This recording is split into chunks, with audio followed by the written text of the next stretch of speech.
नाजरीन, Faisal Chaudhry official YouTube channel पर आपको खुश आमदीद कहते हैं।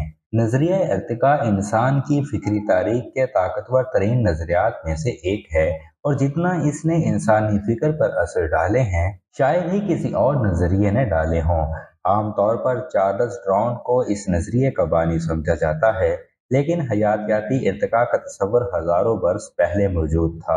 डार्विन का कमाल यह है कि इसने इस नजरिए को इतनी पुख्ता मंतकी और साइंसी बुनियादों से इस्तवार किया कि ये चंद अशरों के अंदर अंदर दुनिया भर में मुसलमान मान लिया गया, और बाद में हासिल होने वाले हजारों बैनुल शोबा जाती शवाहिद इसे मजबूत से मजबूत तर बनाते चले गए। डार्विन के नजरिए के बुनियादी स्तून दो हैं: नेचुरल सिलेक्शन या कुदरती इंतखाब, और डिसेंट विद मॉडिफिकेशन या तरमीम के साथ सिलसिला नस्ब का चलना।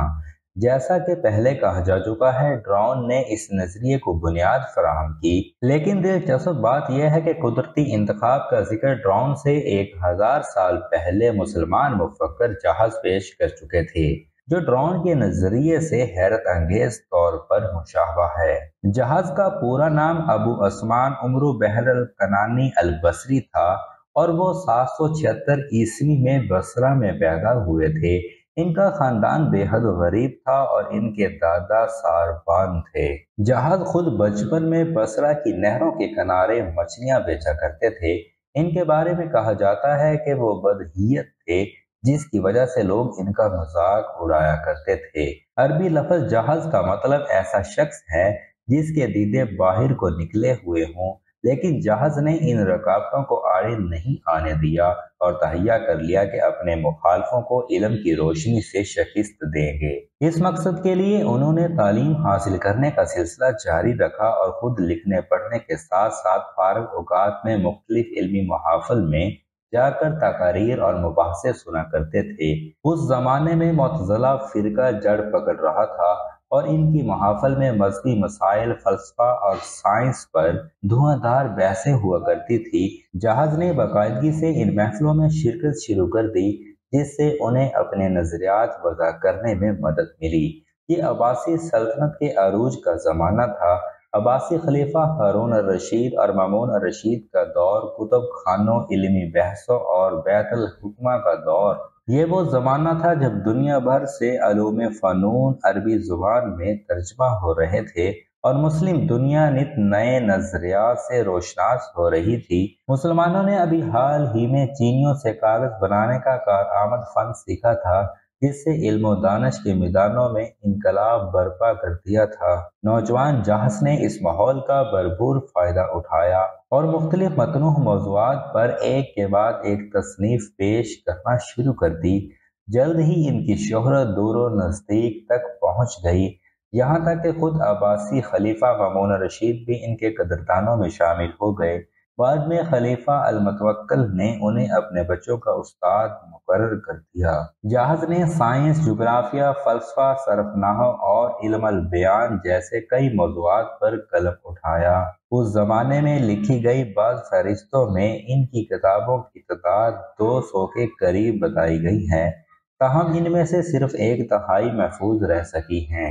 जहाज की किताब अल बखला, बखीलों की किताब, 9वीं सदी के अरब मुआशरे का जिंदा मरका है, जिसमें उन्होंने मुतअद्दिद लोगों की जीती जागती तस्वीरें पेश की हैं। यूं तो जहाज ने 200 से जायद किताबें लिखी, जिनमें से इर्तिका के सिलसिले में किताब अल हैवान सबसे दिलचस्प है। इस साइक्लोपीडियाई किताब में उन्होंने 350 जानवरों का हवाल बयान किया है, वैसा ही अहवाल जो आज आपको विकिपीडिया पर मिल जाता है। इस किताब में जहाज ने चंद ऐसे तस्वुरात पेश किए जो हैरत अंगेज तौर पर डार्विन के नजरिया इर्तिका से मुशाबा हैं। इन नजरियात को बुनियादी तौर पर 3 हिस्सों में तकसीम किया जाता है। जहाज लिखते हैं कि हर जानदार हर वक्त बका की जदोजहद में मसरूफ है। जानवर जिंदा रहने के लिए खुद से छोटे जानवरों को खा जाते हैं, मगर खुद बड़े जानवरों की खुराक बन जाते हैं। ये जदोजहद न सिर्फ जानवरों की मुख्तलिफ नस्लों के दरमियान पाई जाती है, बल्कि एक ही नस्ल के जानवर भी एक दूसरे से मुकाबला करते हैं। जहाज इस बात के कायल थे जानवरों की एक नस्ल मुख्तलिफ अवामल की वजह से दूसरी नस्ल में तब्दील हो सकती है। जहाज का ख्याल था कि खुराक, माहौल और पनाहगाह ऐसे अवामिल हैं जो जानवरों पर असर अंदाज हो सकते हैं और उन्हीं के ज़ेरे असर जानवरों की खसूसियात भी तब्दील हो जाती हैं। ये खसूसियात एक नस्ल से दूसरी नस्ल में मुंतकिल होती रहती हैं और जानवर बतदरीज अपने माहौल में ज़्यादा बेहतर तरीके से ढलने लगता है।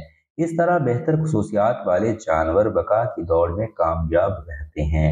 वो लिखते हैं, जानवर अपनी बका की मुसलसल जदोजहद में मगन हैं और वो हर वक्त खुराक हासिल करने, किसी की खुराक बनने से बचने और अपनी नस्ल आगे बढ़ाने के लिए कोशा रहते हैं।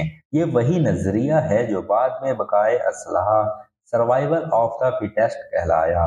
जहाज के इन ख्यालात का असर बाद में आने वाले मुसलमान मुफक्करीन पर भी हुआ। चनाचे हमें इनकी बाज़गश्त फाराबी, इब्न अरबी, रूमी अल-बिरूनी, इब्न खल्दून और दूसरे हुक्मा के यहाँ मिलती है। अल्लामा इकबाल ने भी जहाज का जिक्र किया है अपने खुतबात के मजमूए reconstruction of religious thought in Islam, इस्लामी मजहबी फिक्र की तश्कील 9 में लिखते हैं कि ये जहाज था जिसने नकल मकानी और माहौल की वजह से जानवरों की जिंदगी में आने वाली तब्दीलियों की तरफ इशारा किया है। इर्तिका के बारे में मुसलमानों के ये तसव्वुरात 19वीं सदी के यूरोप में खासे आम थे। हत्ता कि ड्रोन के एक हम असर जॉन विलियम ड्रिपर ने 1878 में नजरिया इर्तिका को मोहम्मदन थ्योरी ऑफ एवोल्यूशन यानी मुसलमानों का नजरिया इर्तिका से मासूम किया था। इसका ये मतलब हरगिज नहीं है कि ड्रोन ने जहाज के ख्यालात से इस्तेफादा किया था। बाज़ वेबसाइटों पर लिखा है कि वो अरबी जानते थे, लेकिन इस बात के कोई शवाहिद नहीं है। वो इर्तिका के नजरिए के मौजूद ना सही, लेकिन उन्होंने अपने मुशाहदात और गहरे गौर व फिक्र के बाद इस नजरिए को ठोस अकली और इस्तदलाली बुनियाद फराहम कर दी, जिसने दुनिया का फिक्री और इल्मी नक्शा हमेशा के लिए बदल के रख दिया। ताहम जहाज का ये एजाज जरूर है कि जो बात 19वीं सदी में ड्रोन को सूझी, इसकी तरफ वो 1000 साल कबल ही इशारा कर चुके थे। इल्मो दानिश और किताबों से इश्क जहाज की मौत का सबब भी बन गया। कहा जाता है कि 92 साल की उम्र में शेल्फ से एक किताब निकालते हुए भारी भरकम शेल्फ इनके ऊपर आ गिरा और यूं इस्लामी तारीख का ये यकता दानश्वर किताबों ही के हाथों अपने अंजाम को पहुंचा। नाज़रीन, इसके साथ ही हम आपसे इजाज़त चाहते हैं। हमारी मज़ीद वीडियोज़ के लिए हमारा चैनल सब्सक्राइब कीजिए और बेल के निशान को दबा दीजिए। शुक्रिया।